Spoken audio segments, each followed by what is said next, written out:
I have made it back home, and I am full of food as well. Actually, I only had one plate, so that's pretty pathetic. I didn't even go back for dessert or anything. We were just sitting there chatting.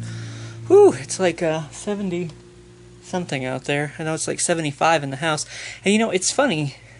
Like when it's cold, 75 is a good, good temperature. But like I get home and it's 75 in the house and I'm like, damn, it's warm in here. So I actually turned on the air, turned it down a degree. So, if I have food in my teeth, it's gross and I apologize. Well, first, I'll tell you, Nick and Jimmy didn't show up. In fact, I texted both of them before the show started.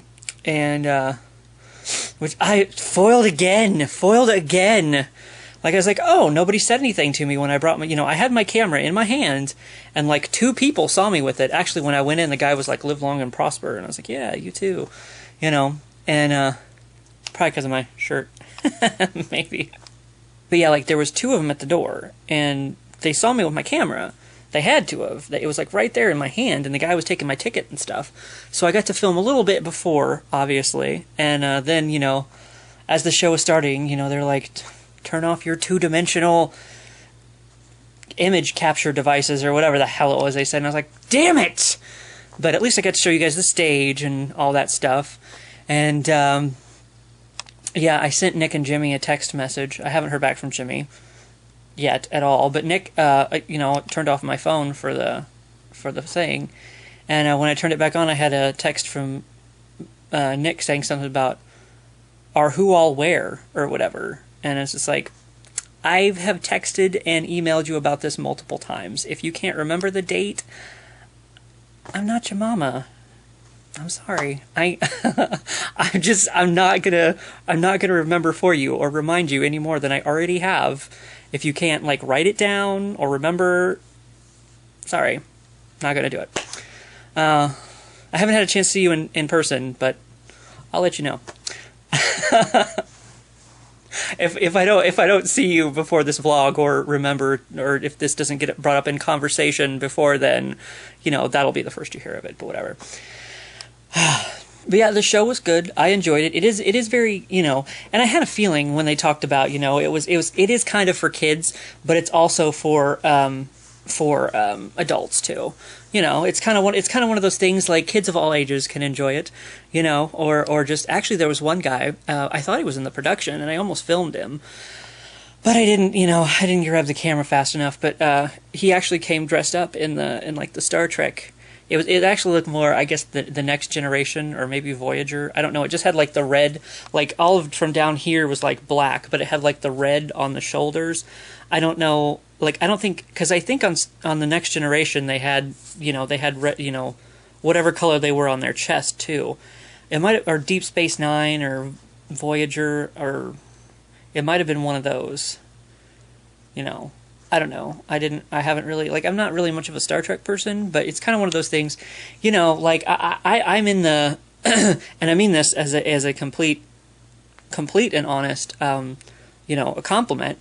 I'm in the nerd dork geek, realm, so it's kind of one of those things. It's kind of like, anime. I like anime, but I'm not like a fervent fan, like some people that I know, like, they watch all the new anime that comes out, but they have other interests too. It's not like, but like I revolve around in a lot of worlds of this stuff, and Star Trek's kind of one of those things that, it revolves around my world, like X-Men or, whatever. So it's kind of one of those things like, I mean, I kind of watched Next Generation a little bit, I've seen some of the original episodes, and actually they do bring up the Tribbles. The Tribbles make an appearance in the Star Trek Live performance, and actually there's a cannon that like shoots them out over the audience, because the guy says something about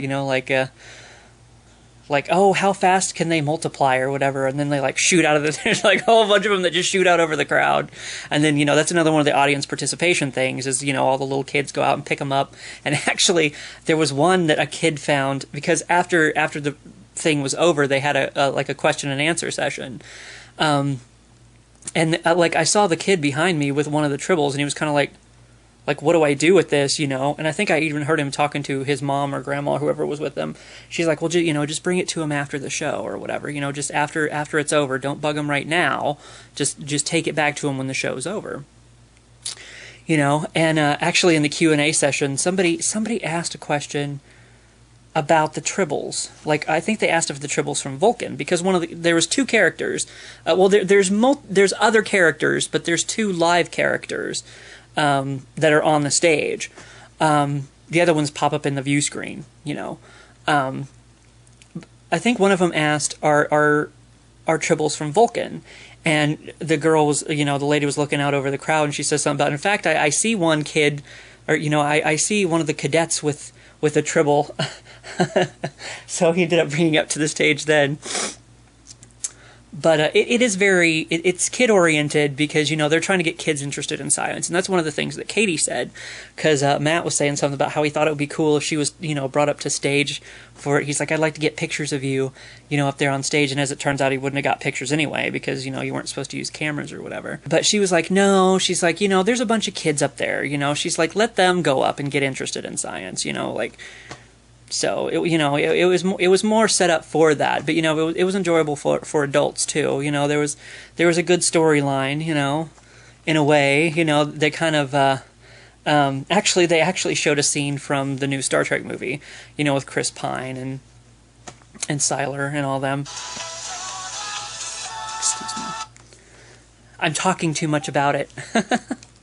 They're like, stop talking about it now. They would want people to promote it because, you know, I think it's a good thing because, you know, actually the first thing, they brought an adult up on stage for it, you know, and that was like when they're doing biometric scans or whatever, and then they try to have him lift. I'm sure it was some, you know, it probably had something to do with magnets, but of course the guy wasn't able to lift the weight up, and then, you know, the Vulcan woman, she's like, here, let me, you know, whatever it was that she said, because she said it very Vulcan-y. She did a very good Vulcan, I'll tell her that. And she, of course, she was able to lift it right up, you know. And even during the Q&A session, she stayed in character, you know, so she was answering people's questions the same, you know. But actually, the Tribbles played a very pivotal role, thinking about it. But that's for if you go see it. You have to go see it now. And I mean, at least on campus, here on campus... Thank you. At least here on campus, it like the most expensive ticket was $25. You know, there were some tickets that were like $5, and they were closer to the front. But like somehow the viewing, you know, vision was impaired. You know, so you couldn't really see what was going on. And I couldn't really see. I should have went and tried to look. I forgot that I was going to go try to look inside, just to see what it looked like inside the. Inside her little spacecraft, because, you know, she kept exiting out of the bay doors of her spacecraft. So I don't know what it looked like up inside of there. I meant to look, but I completely and totally forgot because we were trying to get out of there and go get food. So actually, that was one of the questions a kid asked. He's like, "Do they still have sandwiches in the future?" And I don't know if he was, you know, just joking around or if that's an honest question. I mean, that sounds like a question a kid would ask, you know? But actually there was this kid, you could tell that he was super into Star Trek, you know, because when she went out and got him for the audience, he was like, yes! But he went up there and he just stood with his arms at his side and his chest puffed out, and they were really good ad-libbers.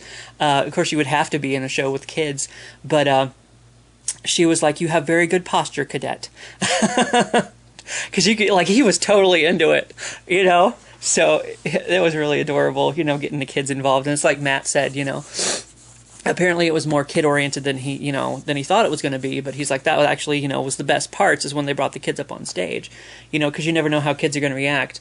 One of them, he's like. The guy was like, well, what is, you know, what's one word to use to describe yourself? And she's like, well, I like to do a lot of stuff. And like, she gave him like 2 sentences, and he was like, that was a really long word. So it's like, you know, having the kids involved is kind of fun, you know. But, you know, it gets them excited about science, and it does it in a very Star Trek-y way. So, like, maybe they'll get into Star Trek, and from there, you know, get into, like, who knows what, you know. So I would say, especially if you have kids, or even as, you know, just Trekkie, just go and enjoy it, you know, because it doesn't sound like it's a very expensive show if it's around your area.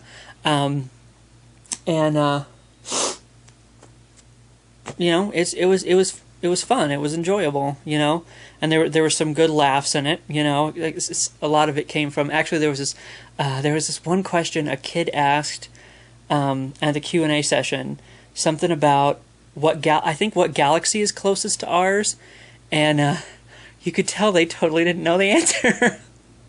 Because the guy's response was something like, well, you should have learned that in your training, cadet, or something like that. So, like, he didn't know, and the lady playing the Vulcan didn't know, so she was just something like, next question, you know? Like, they had no answer. So it was just kind of funny, I believe is what I was trying to say. I don't know. I got my tongue like blah, blah, blah, blah, blah. So yeah, if it, you know, if it's going on in your area, I would say it's a cheap show, it's a fun time, just go and enjoy it, you know. And especially if you have kids, it's a good learning experience, you know. I was trying to think of there was this one kid who, like, he was really super excited. He kept trying to get up on stage, and he actually ended up asking 2 questions. Like, his was the first question they answered. I don't know if it's because, you know, he didn't get to come up on stage and they could tell that he really wanted to or whatever. The first he asked is, like, how fast is the world rotating? And she said, you know, 365 days. And she said, you know, it's pretty slow in the grander scheme of things or something. And he didn't seem happy with that answer. I don't know. And then he asked a second question. I can't remember. Oh, do Vulcans know what Legos are? And the guy on stage, you could tell he was taken off guard by that question, because he was kind of giggling a little bit, but he held his composure pretty well, but he was still kind of giggling a little bit. And of course, the Vulcan kept in character the whole time, and she's like some of them might. She's like, I'm not even sure what Legos are. And then he held up, he had one of the little figures. He's like, it's one of these things. And she's like, oh, they might, and something. And the mom was just sitting there busting up laughing. And the lady playing the Vulcan was like, and your female guardian should not be embarrassed. That was a really good question, you know. And then everybody just busted out laughing. So, and I looked over there, and she was just, the mother was just covering her face, and, like, her shoulders were, you know, you can tell when someone's, like, from across the room, you can tell someone's laughing really hard when their shoulders are just going up and down. So that's what I'm saying, is it was a good show in general. I mean, it was a good, you know, I mean, any other play you're going to go see, you know, it had a good little storyline, you know. It had some cool stuff that happened, you know, and you know, it's just really good, a fun time, and a cheap show. I believe I've already said that already, probably more than once, because you know me, I have a tendency to just repeat. But yes, Star Trek Live gets 2 thumbs up from me, and we'll go back to campus someday and let you see more of that. So until next time, live long and prosper. Hey guys, it's April 2nd of 2011. It is Star Trek Live Day. Oh, see, look, it's Bright Eyes. Bright Eyes! It was a red shirt. Not a good idea. Katie has a story for you all. Welcome to Star Trek Live.